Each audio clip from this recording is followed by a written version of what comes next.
We have to make the king hate her so that the wedding will not happen. 3 days later, the royal convoy departed from Umagu. For the first time in her life, Ada left the village that had been both her home and her prison. As the royal carriage rode away, she looked through the window one last time. She saw the small mud house where she had buried her dreams. She saw the lonely path that led to the forest stream. She saw the marketplace where she had been insulted countless times. Those painful memories slowly disappeared behind a cloud of dust as the carriage moved towards the kingdom. Beside her sat Chinedu. He gently held her hand. "Are you afraid?" he asked. Ada nodded a little. He smiled. "You won't have to face anything alone anymore." After 2 days of traveling, the towering wall of the royal palace came into view. Ada stared in amazement. The palace was unlike anything she had ever imagined. Its golden gates stretched high into the sky. Royal guards stood proudly at every entrance.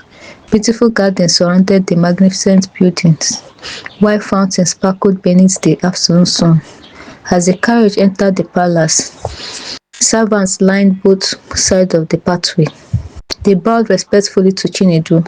"Welcome home, Your Royal Highness." Chinedu smiled before turning towards Ada. "This is your home now." But not everyone was happy to see her. From the balcony of the palace stood Lord Nnamdi, the king's chief advisor. He watched Ada carefully. His eyes narrowed. "So this is the village girl who had stolen the prince's heart," he muttered. Standing beside him was Lady Amara, a wealthy noble woman whose daughter, Princess Ifeoma, had hoped to marry the prince someday. Lady Amara folded her arms. "This cannot happen. A poor orphan becoming queen. It would disgrace every noble family in this kingdom."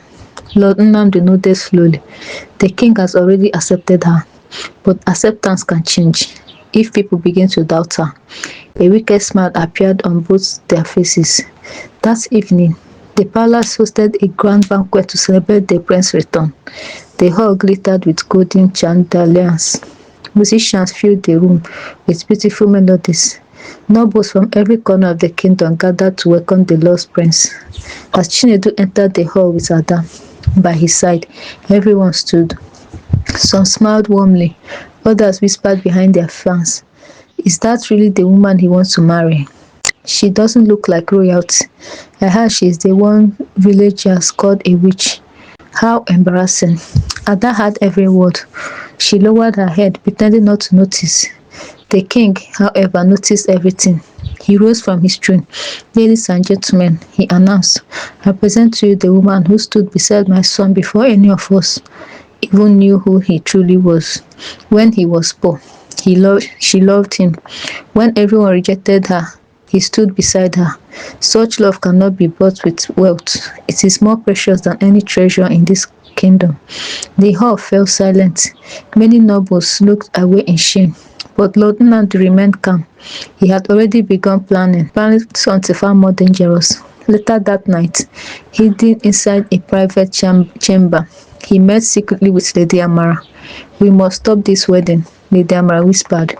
"My daughter was raised to become queen. I will not allow a peasant to take the place." Lord Nnamdi slowly poured wine into the cup. "There is a way." "What way?" "We don't have to fight Amara. We don't have to fight Ada. We simply have to make the kingdom believe she is unworthy. And once the king begins to doubt her, the wedding will never happen." Lady Amara smiled. "And how do we do that?" Lord Nnamdi leaned closer. "By creating a crime and making sure everyone believes Ada committed it." Outside the chamber, hidden behind a stone pillar, a young palace maid had overheard every word. Her eyes widened in fear. She knew she had just uncovered a dangerous conspiracy. But if the conspirators discovered she had been listening, her life would be in grave danger. What do you think will happen next? Subscribe for the next part.